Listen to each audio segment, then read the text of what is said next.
Welcome back to the Deep Dive. Today, we are opening up a stack of research that deals with a feeling I think every single person listening right now is going to recognize. You know, that specific kind of exhaustion where you've just finished learning a new software or you've gotten used to a new manager and you take a deep breath ready to finally just do your job. And then the email lands. The email lands. Strategic pivot, new synergies, and you're right back to square one. Yeah. Exactly. We are diving into this concept of chronic change fatigue. But the research we have today suggests that what we're feeling, it isn't just burnout. It argues that the way we've been taught to handle change, the standard corporate playbook, is actually making us sick. It is. And to set the stage, there's a quote in the source material from a director at a Fortune 500 company that it sums it all up. What'd they say? They said, "We don't have change initiatives anymore. We have a permanent state of reorganization interrupted by brief moments of stability." Wow. That sounds exhausting just hearing it. Brief moments of stability. That sounds like a war zone, not an office job. It's a sobering reality. But the mission for this deep dive isn't to just complain. We are looking at a fundamental shift in how we operate. Okay. The sources are arguing that we need to move from change management, where change is a project with a start and end, Right. to adaptive capacity, which is like a permanent state of being. So moving from surviving the storm to learning to live in the rain. I like that analogy. And the stakes are incredibly high. This isn't just about wellness.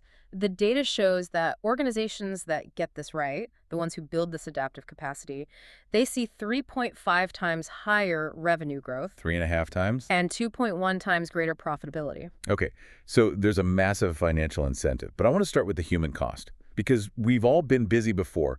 Why does this feel so much heavier? I'm looking at the stats here. In 2022, the average employee faced 10 planned enterprise changes. But by 2025, that number hit 14. And the overlap rate, meaning changes happening at the same time, is over 60%. Why does that overlap matter so much? That overlap is the killer. It's all about cognitive load. When you have one big change, you can focus, you can marshal your resources. But when you have 14 and they're overlapping, your brain literally cannot process the hierarchy. Everything feels like a crisis. And that triggers the biology, right? The sources get deep into the neuroscience of this, which I found fascinating. They do. They call it chronic adaptation stress. To put it simply, the human brain, it craves certainty. It's an evolutionary thing. When we face uncertainty, our brain just activates its threat detection system. It's looking for the tiger in the bushes. Exactly. So even if the tiger is just a new expense reporting system or a desk move, The brain reacts the same way. at a chemical level, yes. And that reaction is metabolically expensive. It consumes massive amounts of glucose and oxygen. Now, normally those resources are for your prefrontal cortex, the part of your brain for creativity, complex problem solving, emotional regulation. So let me get this straight. If I'm constantly adapting to new changes, always checking for tigers, I am literally draining the fuel my brain needs to actually be good at my job. Precisely. You aren't just tired, you are chemically depleted. And this leads to decision fatigue, a massive drop in creativity, and eventually total burnout. You just can't think strategically when your brain is in survival mode. And organizations often respond to this in the worst possible way, don't they? They launch what the researchers call change theater. I highlighted this term. It made me laugh, but it's actually tragic. Change theater. It's significantly worse than a bad play because you can't walk out at intermission. Right. Change theater is when leadership senses that people are disengaged, so they double down on the appearance of change. Town halls with confetti, flashy slide decks, new logos, launch parties. Branded cupcakes? Exactly. They spend a lot of resources to make it look in progress. But nothing actually changes deep down. Right. It's performative. And this creates a cynical cycle. The employees see the flash, but they know there's no substance, so they develop change immunity, which is... What? Just ignoring. Practically, it's a learned survival mechanism. Employees learn that most initiatives vanish in 6 months, when the executive sponsor leaves or gets bored. So when a new one is announced, they don't resist openly. They just wait. Yeah. They nod, they smile, and they do nothing, knowing if they wait long enough, it'll die on its own. The "this too shall pass" strategy. I think everyone listening has probably done that. And the people who suffer the most in this dynamic are the middle managers. The data on this was shocking. I assumed executives would be the most stressed, or maybe the entry-level folks. No, it's the middle. Yeah. Middle managers are bearing 2.7 times the cognitive load of executives. Why? Because they're the change translators. They have to take the strategy from above, which might be vague or shifting, and make it make sense for their team, all while keeping the lights on. They're the shock absorbers. So we've got a depleted workforce, cynical employees, and middle managers on the verge of collapse. It sounds pretty bleak. It does. But this is where the research pivots to the solution. And it starts with a mindset shift that, frankly, sounds a bit weird at first. You're talking about negative capability. I am. I have to admit, when I first saw that, I thought, great, we need to be more negative. I'm already there. But that's not it at all. No, it's not pessimism. The term's borrowed from the poet John Keats. He described it as the ability to exist in uncertainty, mystery, and doubt without irritable reaching after fact and reason. Irritable reaching. That is such a perfect description of modern corporate life. Everyone wants the answer immediately. We need a slide deck, a roadmap. We need certainty by 5 p.m. Right. And what Keats and these researchers are saying is that true adaptability requires the strength to just sit in the unknown. In a business context, it means leaders who don't force premature certainty, who don't pretend to know the answer when they really don't. This feels like the exact opposite of the hero CEO archetype. Yeah. You know, the leader who charges in and says, follow me, I have the master plan. That archetype is dying. In a complex world, the hero CEO is actually dangerous because they're probably wrong. The world's moving too fast. The data here is incredible. Teams led by high negative capability leaders had 47% lower stress responses. 47%. And 52% better adaptation outcomes. So by admitting they don't know, they actually lower the stress for everyone. Yes, because it changes the framing. Instead of a problem that needs a perfect solution now, the challenge becomes a hypothesis to test. We have a perfect case study for this. Microsoft under Satya Nadella. This is the shift from know-it-all to learn-it-all. Exactly. When Nadella took over, Microsoft was rigid, a culture of, we have the answers. He shifted it to a culture of curiosity. But that wasn't just a slogan, was it? We just talked about change theater. How is this different? It was different because it changed how they approached failure. If you're a know-it-all, failure is a defect. It means you were wrong. If you're a learn-it-all, failure is just data. It's part of the process. And the results, I mean, they speak for themselves. Market cap went from, what, $300 billion in 2014 to over $3 trillion in 2024. It's the power of being comfortable with not knowing everything. It creates space for innovation. Okay, so that's the mindset. Negative capability, be okay with the mystery. But, and I'm going to play devil's advocate here, you can't run a company on mystery alone. If I don't know my job or when a meeting is, that's not poetic uncertainty, that's just chaos. You are absolutely right. You cannot have uncertainty everywhere. And this brings us to the central paradox in the research. Predictability in process enables adaptability in content. Break that down for us. If the what of your work is constantly changing new products, new strategies, then the how and when needs to be rock solid. You need an anchor. The source calls this solving calendar chaos. Which I think every listener just nodded their head at. When your calendar is a minefield of random meetings popping up at all hours, your brain can never settle. You're constantly in that threat detection mode. So the fix is establishing a strict organizational rhythm. A heartbeat for the company. The text suggests a specific cadence. It starts daily. Daily 15-minute stand-ups. Now, hold on. I can hear people rolling their eyes. We're burnt out, and your solution is more meetings. Every day. I know, it sounds counterintuitive, but Yeah. stick with me. The data says daily stand-ups reduce role ambiguity by 28%. 28%. The reason people hate meetings is because they're long, unstructured, and pointless.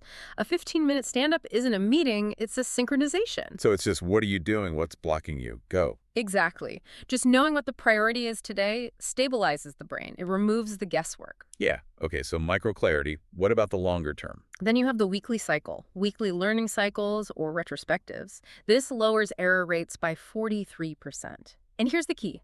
This is not a status update. It's not, I did X, Y, and Z. What is it then? It's a what did we learn session. It's reflective. It's asking what went wrong this week and how do we fix it? There's a great example of this from Unilever in the notes. Yes, with their sustainable living plan, a massive complex change. But they navigated by using weekly check-ins focused purely on learning. That rhythm allowed them to overhaul their entire supply chain, yet employee engagement stayed 12 points above the industry average. Because people knew what to expect. They knew when they would talk about problems, so they didn't have to panic. Exactly. It contains the anxiety. You contain the chaos within a structure. Now, speaking of anxiety, let's talk about skills. Because usually, when a company wants to upskill, they send you to a 2-day workshop in a windowless room.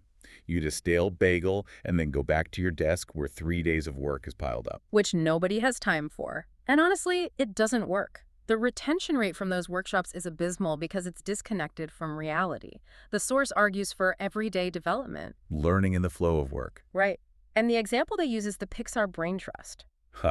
I've heard of this, but I never really understood how it worked. It's legendary. And it's the antithesis of a workshop. The Brain Trust is a group of directors and storytellers. When a director is working on a movie and it's not working, and at Pixar, they admit all their movies suck at first. They call a brain trust session. And they just screen the messy version. They screen the messy, broken version, and then the peers tear it apart. That sounds painful. I thought we were trying to reduce stress. It is painful, but it's constructive pain. The goal isn't to fix the movie for the director. It's to give honest feedback so the director can fix it. This builds tolerance for criticism and real-time sense-making skills. The work is the learning. But that only works if people aren't terrified of looking stupid. If I show you my messy work and you use it against me in my performance review, I'm never showing you messy work again. Which brings us to the holy grail, psychological safety. But the source makes a really important distinction here that I think most people miss. We often think psychological safety just means being nice. Supportive safety. Right. Everyone's polite, nobody disagrees. That's nice, but it doesn't drive adaptation. It leads to groupthink. What you need is challenging safety. So feeling safe enough to say, hey, this idea is bad, or I made a huge mistake, without getting fired. Correct. Safe to take risks, to engage in conflict. Roche Diagnostics is the case study here. They did something very smart. They separated their learning reviews from their performance evaluations. That is a crucial detail, because if I think admitting a mistake is going to hurt my bonus, I'm burying it. Exactly. By separating them, making it clear that the learning review was a safe zone for mistakes, they saw a 40% acceleration in product development cycles. People stopped hiding problems. Okay, so we have the mindset, we have the rhythm, we have the safety to learn. But sometimes, and I think this is where a lot of organizations fail, there's just too much stuff. The problem of volume. You can be the most adaptive person in the world, but if you have 50 top priorities, you're going to drown. This is where strategic change governance comes in. It sounds dry, but it's actually about the power of saying no. The strategic no. It's about assessing the cumulative change load. Leaders love to add things. It feels like progress. Removing things feels like failure. But the stats show organizations that reject or delay 23% of proposed initiatives actually achieve 34% higher success rates on the ones they keep. Less is literally more. It is. Novo Nordisk is the example. They set up a transformation office that forced sequencing. They didn't just say do it all. They said do this, then do that. Which sounds simple, but politically that's really hard. You have to tell a VP your prep project has to wait. It requires immense discipline. But at Novo Nordisk, they reduced active initiatives by 35%, and their strategic goal achievement went up by 41%. They stopped clogging the arteries. So let's pivot one last time. We've covered the organization, but I want to bring this down to the individual listener. If stability is gone, what happens to job security? The old deal was, I work hard, I have a job for life. That deal is dead, and pretending it's alive is part of the problem. The source discusses a shift in the psychological contract. So what's the new deal? From job security to employability. Explain that distinction. Job security promises you will have this job forever. Companies can't promise that, but they can promise employability, that they will invest in you, build your skills, your adaptability, so that you'll be valuable anywhere. That sounds terrifying, honestly. It's like saying, we can't promise we'll stay married, but I promise to help you look good for your next partner. It's harsh, but it's honest, and honesty builds trust. Look at Patagonia. Their contract isn't based on we will never fire you. It's based on shared values and their result, 4% voluntary turnover. And in the industry average is what, like 13%? 13%, yeah. Wow. So people stay because they're part of a mission. Exactly. And then you have Amazon with their day one philosophy. They embed adaptation into the role design itself. 2 pizza teams, systematic experimentation. Your job is to adapt. If you aren't changing, you aren't doing the job. So we've gone on quite a journey here. We started with the biological reality of change fatigue, our brains running out of fuel. We moved to the mindset of negative capability, being strong enough to sit with the unknown. We talked about creating rhythm to handle the chaos, building challenging safety, and the discipline of saying no. It's a comprehensive framework. It moves us from being victims of change to being masters of adaptation. But before we wrap up, there's one final concept from the source that I think provides a really nice anchor for all of this, because you can't just change everything, right? If everything changes, you have no identity. No, and that's the final insight.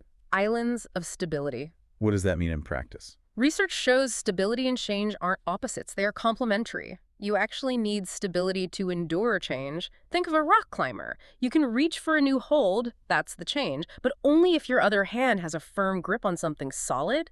That's the stability. Who does this well? The Mayo Clinic is the perfect example. They are on the bleeding edge of medicine. New tech, new treatments, constantly changing. But their core value, the needs of the patient come first, and their collaborative model of care. Those are immovable rocks. They have never changed. That is their island of stability. So when everything else is swirling, the staff can stand on that. Precisely. It reduces that cognitive load we talked about at the beginning. You don't have to question everything. You know who you are and you know why you are here. That's powerful. It's not about changing everything. It's about knowing what doesn't change so that you can change everything else. Ideally, yes. So here's our question for you, the listener. As you navigate your own permanent state of reorganization, what is your island of stability? What is the one thing, your values, your routine, your purpose, that won't change no matter what the next email says? Find that island and you can weather any storm. Thanks for diving in with us. We'll see you next time.